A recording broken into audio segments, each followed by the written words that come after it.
رات کا وقت تھا۔ مکہ کی وادی خاموش تھی۔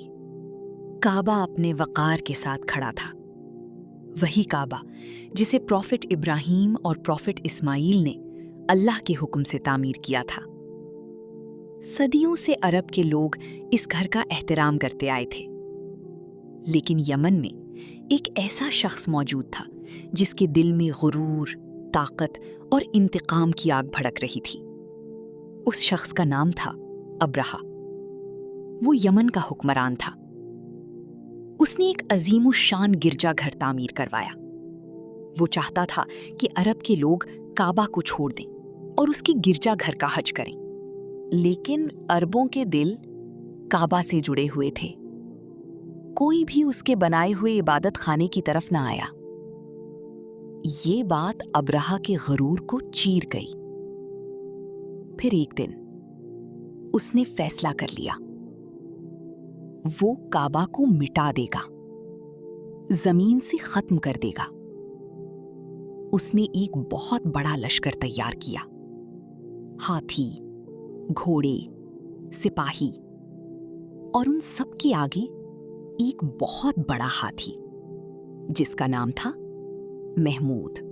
عرب کے لوگوں نے پہلے کبھی ایسا منظر نہیں دیکھا تھا۔ پورا عرب خوف میں ڈوب گیا۔ لوگ کہتے تھے، کون اس لشکر کو روک سکتا ہے؟ ابرہہ کا لشکر شہروں کو روندتا ہوا مکہ کی طرف بڑھ رہا تھا۔ راستے میں قبائل نے روکنے کی کوشش کی، لیکن سب ناکام ہو گئے۔ آخرکار لشکر مکہ کے قریب پہنچ گیا۔ مکہ میں خوف کی لہر دوڑ گئی۔ لوگ جانتے تھے ان کے پاس اتنی طاقت نہیں کہ وہ اس عظیم فوج کا مقابلہ کر سکیں۔ اس وقت قریش کے سردار تھے عبد المطلب۔ وہ باوقار شخصیت کے مالک تھے۔ جب ابرہہ نے مکہ کے لوگوں کے اونٹ پکڑ لیے تو عبد المطلب ابرہہ کے خیمے میں گئے۔ ابرہہ نے جب انہیں دیکھا تو ان کی شخصیت سے متاثر ہوا۔ وہ اپنے تخت سے نیچے اتر آیا اور احترام سے انہیں اپنے ساتھ بٹھایا۔ ابرہہ نے پوچھا، تم کیا چاہتے ہو؟ عبد المطلب نے فرمایا، میرے اونٹ واپس کر دو۔ ابرہہ حیران رہ گیا۔ وہ بولا، میں تمہاری مقدس گھر کو گرانے آیا ہوں اور تم صرف اونٹوں کی بات کر رہے ہو؟ تب عبد المطلب نے وہ تاریخی جملہ کہا، اونٹوں کا مالک میں ہوں اور اس گھر کا مالک اللہ ہے، وہ خود اس کی حفاظت فرمائے گا۔ یہ الفاظ تاریخ میں ہمیشہ کے لیے ثبت ہو گئے۔ عبد المطلب واپس آئے۔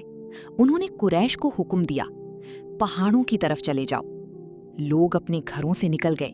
مکہ تقریباً خالی ہو گیا، صرف کعبہ خاموشی سے کھڑا تھا۔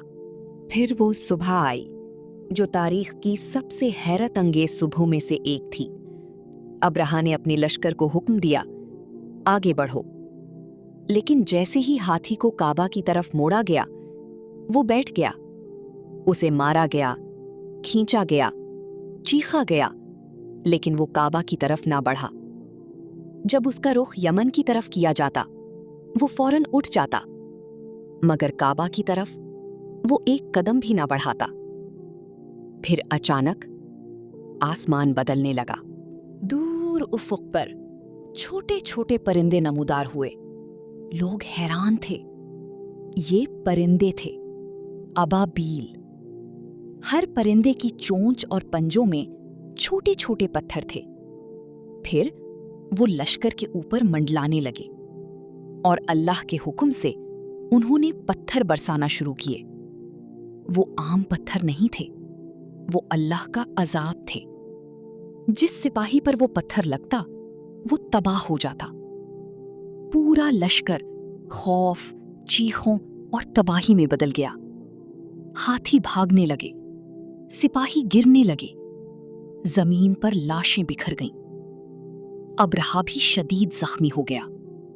وہ یمن کی طرف بھاگا، لیکن راستے میں اس کا جسم گلنے لگا اور آخرکار وہ ہلاک ہو گیا۔ اللہ نے اپنے گھر کی حفاظت فرمائی، بغیر کسی انسانی فوج کے، بغیر کسی ہتھیار کے، صرف اپنے حکم سے۔ یہ وہ واقعہ تھا جسے قرآن نے ہمیشہ کے لیے محفوظ کر دیا۔ سورۃ الفیل میں اللہ فرماتا ہے، کیا تم نے نہیں دیکھا کہ تمہارے رب نے ہاتھی والوں کے ساتھ کیا کیا؟ یہ واقعہ صرف ایک تاریخی قصہ نہیں، یہ اللہ کی قدرت کی نشانی ہے۔ یہ پیغام ہے کہ جب اللہ کسی چیز کی حفاظت کا فیصلہ کر لے تو دنیا کی کوئی طاقت اسے نقصان نہیں پہنچا سکتی۔ اور یہی وہ سال تھا جسے عرب عام الفیل کہتے ہیں، ہاتھی والا سال۔ اسی سال دنیا میں تشریف لائے پروفٹ محمد، وہ نبی جو پوری انسانیت کے لیے رحمت بن کر آئے۔ اور یوں ابابیل کا واقعہ صرف ایک لشکر کی تباہی نہیں تھا، بلکہ آنے والے آخری نبی کے ظہور کا ایک عظیم پیش خیمہ بھی تھا۔ ہمارے چینل کو لائک، سبسکرائب اور شیئر کریں۔ ایسی ہی اور اسلامک ویڈیو ہم آپ کے لیے لاتے رہیں گے۔ شکریہ۔